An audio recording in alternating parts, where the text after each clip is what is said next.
In The Godfather, we follow the head of the most powerful of the 5 New York crime families, Don Vito Corleone. Vito faces danger and treachery in his role as a crime boss from adversaries in the underworld. Vito has loyal and powerful men working under him, such as Peter Clemenza, Salvatore Tessio, and Luca Brasi. And he also has 2 of his 3 sons who have joined the family business, the hot-headed Sonny Corleone, who is groomed into a position as underboss, and the weak-willed Fredo Corleone, who due to his incompetence is often restricted to Miaga roles like driving people around and picking people up from the airport.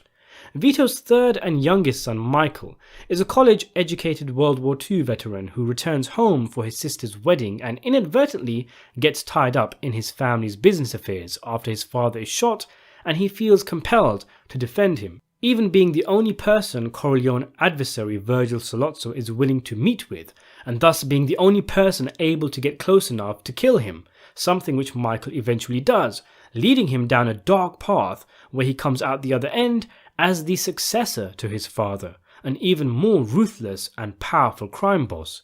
It's highly ironic that not only would Michael join the family business, but that he would thrive and become the new head of the Corleones, as the movie makes it clear that Michael had no such desire.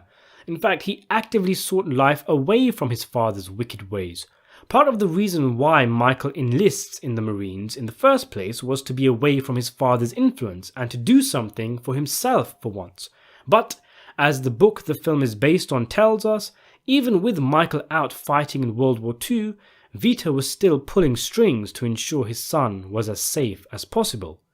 One could argue that the disconnect, the fractured relationship between father and son who just can't see eye to eye until the son is forced into his father's footsteps, is perhaps the main theme of the film, and yet it is hardly ever referenced head-on. It always seems to be implied, in the background somewhere, never being referenced directly. A look from a character here, a short line of dialogue there, Michael's first scene where he talks with Kay about his father threatening a man with death, saying, "That's my family, Kay, not me," clearly insinuates from the off that there is some manner of lingering resentment in the air between father and son. When Michael recounts his story, he is unknowingly being watched by his father from his office. Good symbolism for the way Michael has lived his life, in his father's shadow, under his watchful gaze, whether he likes it or not. The father clearly loves his son. That much is clear from scenes such as where he refuses to take the wedding photos until Michael arrives. A deleted scene between Michael and Vito in a hospital puts on clear display Vito's disappointment in his son fighting in a war for strangers, Michael's coldness towards his father, but also Vito's longing for his son to come to him as a son should to his father for help and guidance. Such scenes are rare in the final cut, with there being pretty much only one direct scene where Michael and Vito talk many years later about how Vito never wanted Michael to become a gangster like him, instead envisaging him in an upstanding, legitimate position. But before this, the way Vito reacts and sends everyone out of the room when he is informed that Michael killed Sollozzo emphasizes the point that he didn't want Michael in this life. And there are other scenes here and there to suggest that there is some kind of rift between father and son, like when Clemenza says, "You know, Mike, we was all proud of you being a hero and all, your father too." And another where Sonny laughs at Michael, mentioning that he didn't want to be mixed up in the family business and now he wants to kill a cop. Maybe it's a case of Michael just drifting apart from his family and father over time. Maybe he was always the family oddball who never fit in. Or maybe he witnessed something that sickened him and made him hate what his family stood for. Such a scene did actually occur with Sonny Corleone, but ironically, that was the event that made him join the family. More on that in another video, hopefully coming soon, tackling the rise of Santino Corleone. But there is a suggestion that perhaps there was some kind of heated argument between Vito and Michael, where they had it out, and where inner feelings and resentments were displayed out in the open. Perhaps such a confrontation occurred just after the flashback in the second movie, when Vito will learn Michael joined the Marines. And it may interest you to know that such a scene does exist, of sorts, in one of the sequel novels to The Godfather, called The Godfather Returns, written by Mark Weingartner. As the original novel covered the years 1945 to 1955, and included significant backstory on Don Vito Corleone's life, Returns covers the years 1955 to 1962 and includes significant backstory on Michael Corleone's life prior to the first novel. My understanding is that the novel is considered canon by Paramount Pictures, but its sequel, The Godfather's Revenge, is not. As those who have seen my review of The Godfather Returns will know, I'm not the book's biggest fan, but it does contain some strong scenes, and this I think is one of them, so I thought you guys might enjoy me sharing the passage. It starts with Vito getting shot and the family visiting him day after day in the hospital, with Michael refusing, citing his high school exam revision, but he continues to avoid going to the hospital, eventually being pulled up by Fredo, who asks him what he's trying to prove, and eventually Michael says, he probably had it coming. He's a criminal. Criminals get shot. He's lucky he never got shot before. You all are. And Fredo's subsequent punch causing Michael to fall into his father's favourite chair is quite good symbolism. Anyway, eventually Vito is discharged and his wife cooks a family meal. Sonny and his new wife are there, as are Tom and his fiancée and the rest of the family. The book mentions Vito doting on Michael and nobody mentioning his failure to go to the hospital. The book then goes on to say, as courses came and went and glasses were raised high again and again, anger rose in the breast of young Michael Corleone. He was less than a year from his 16th birthday and remained fearful that he would somehow be drawn into working for his father. Even in times of peace and prosperity in the world his father ran, Vito was never safe from the countless men who thought they'd benefit from killing him. Michael loved his family with the depth and breadth of his soul, yet at the same time he wanted to get out of there. This apartment, this neighborhood, this city, this life. Where he wanted to go, he had no idea. Why he wanted to do it was beyond reckoning. Only as a very old man would he attain enough wisdom to realize the folly of trying to divine why any human being does anything.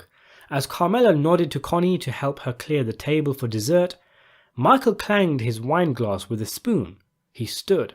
He hadn't made a toast all night. Michael looked at no one but his father, fork in mid-air.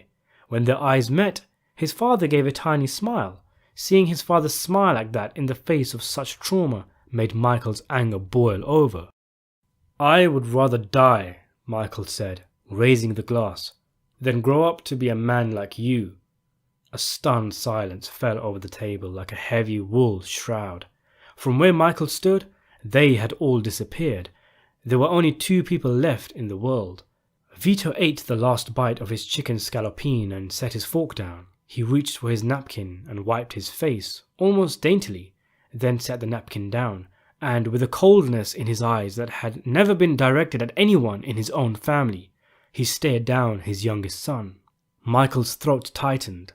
He clutched the wineglass. He remained standing, but he braced himself, ready for his father to laugh at him or say something about the long way Michael had to go to become a man like anyone. Instead, his father continued to stare him down. Michael felt chills run over him, and his legs began to tremble. The knuckles of his right hand were white against the wineglass. The glass broke. Wine, blood, and the broken glass fell to the table, and still no one said anything. Michael tried not to move, but he was shaking. At last, Vito Corleone reached for his own wineglass. I share your wish, he said, his voice barely above a whisper. He drained the glass, set it down noiselessly. Good luck to you, he said, and he held his stare. Michael's knees buckled. He sat. Please, Vito pointed at the broken glass. Do your mother a favour. Clean that up. Michael did as he was told. Connie and his mother rose to clean everything else up and get dessert, but no one said anything.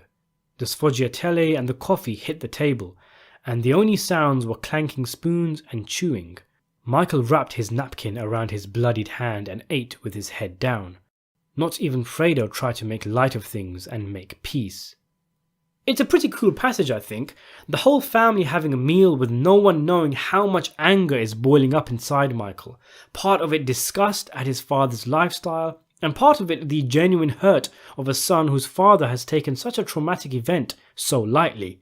When you watch the first Godfather movie, it does feel like there was some event that happened down the line in the family that had caused all this cold atmosphere and tension around Michael and his father, and I can definitely picture this happening prior to the first movie. It felt quite powerful, aside from the glass breaking, which is a bit cheesy, but Michael's actions also had that aura of a cringy, edgy teenage move that he'd think back on years later and become red with embarrassment. So it fits with a young, angry man looking to find his place in the world. Vito gave the perfect answer, and he genuinely didn't want Michael to become like him, but he truly dominated Michael in this scene, leaving Michael with no option but to just sit back down, and Vito further asserts his dominance by telling his son to clean up the glass. How Vito reacted to his son's bizarre statement was the most anticipating part of the scene. He could have laughed, could have got angry, someone else may have told Michael to apologize, but this was between Vito and Michael, and Vito gave the perfect response. So I thought you guys might enjoy this little passage. Let me know what you think of it below, subscribe to the channel, and thanks for watching. Before we finish, I'd just like to thank my patrons, Nicholas Curtis, Daniel P. and Countess von Zarovich, and also my channel members, Michael Awatwi, Rikers, Damien Irving, the new on Guam 24, Joe Grossberg, and Cam Medina.